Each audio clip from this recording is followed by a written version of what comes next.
Chapter 1. The Socially Dead. Uri, vinciri, verberari. Forget what you saw in the movies. Forget the glory. Forget the honor. The Roman arena was not a hero's journey. It was more like an industrial slaughterhouse, disguised as entertainment. Last time, our focus was on the real man behind the legend of Maximus. But today, we're shifting our perspective. We'll look deeper into the lives of the nameless millions who didn't get statues, only silence.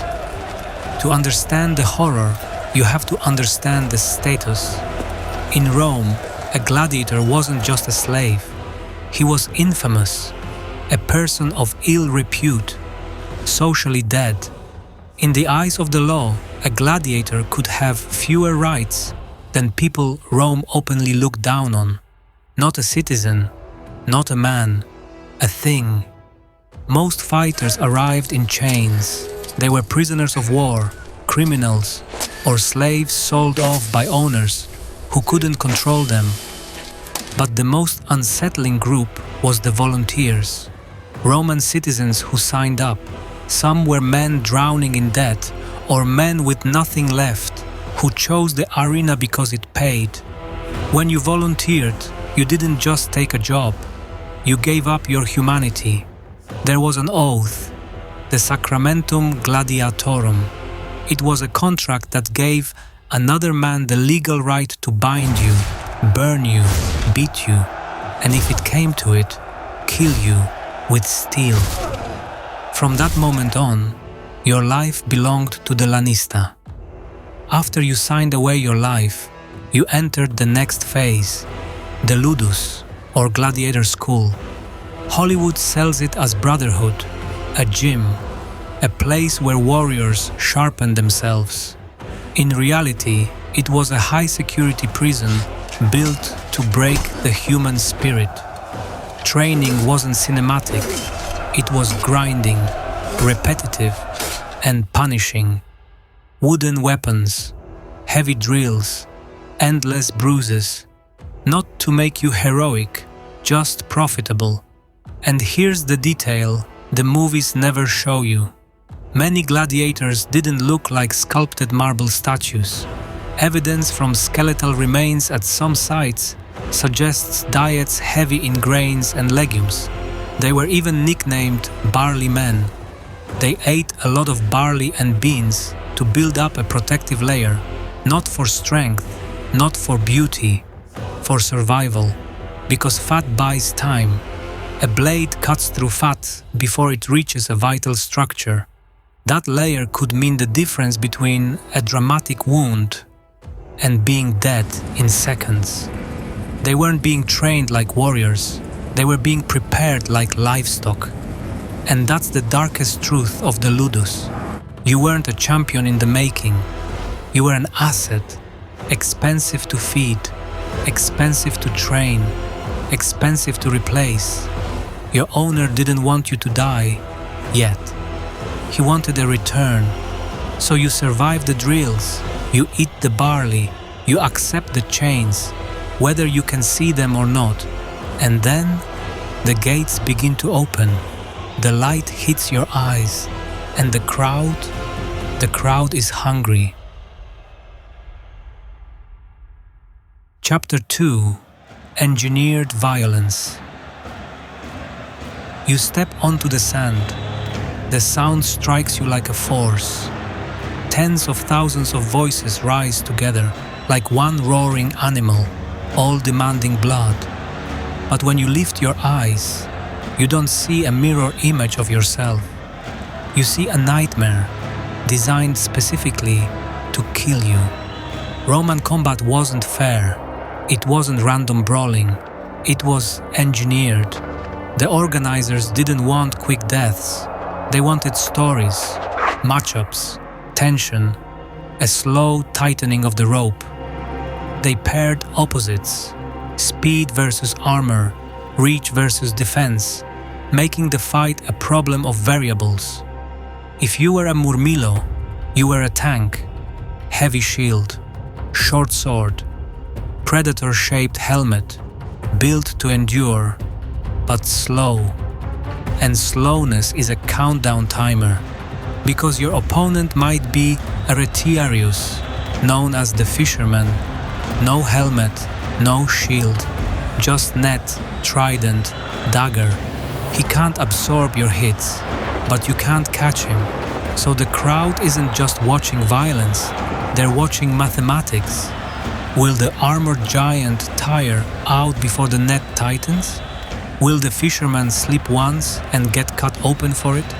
This engineering went down to details you'd never notice, unless your life depended on them. For example, look at the secutor, a fighter built to hunt the netman. His helmet is smooth, so the net can't grip, and the eye holes are tiny. He's almost blind.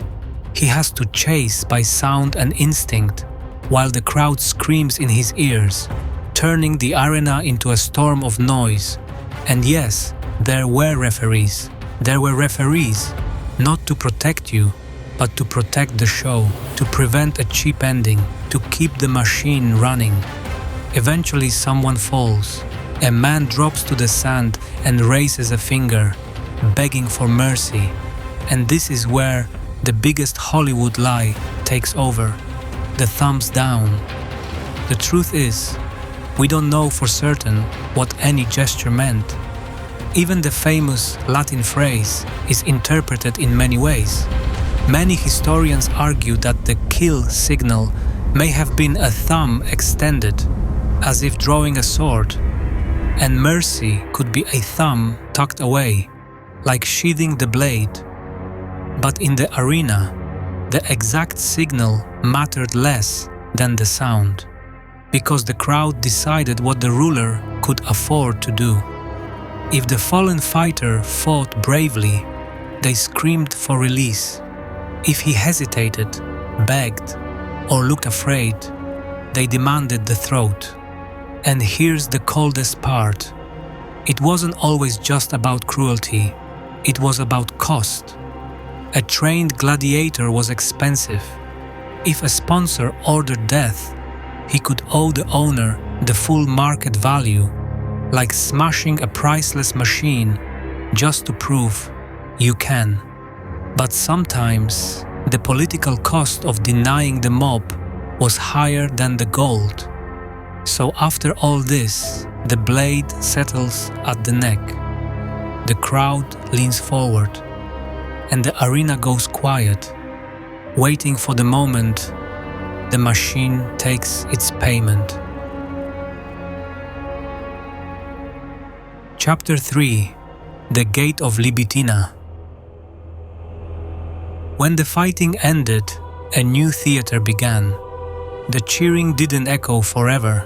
It drained away, and in the silence, only the sand remained, dark, sticky, marked by bodies. Then, as the energy faded from the arena, a different procession began. Not soldiers, not heroes, workers, but Rome dressed them like nightmares. A figure dressed as Charon, the underworld ferryman, approached, mallet in hand. And it wasn't just for show. If a body twitched, if the killing stroke failed, the mallet fell. Another attendant, sometimes styled as Mercury, prodded the fallen with a hot iron to confirm what the crowd had paid to see. No mistakes, no survivors crawling away. Once death was certain, they didn't use the grand exit.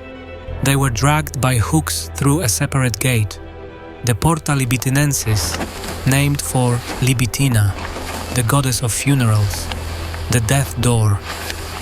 Inside, the bodies were dumped into the spoliarium, the stripping room.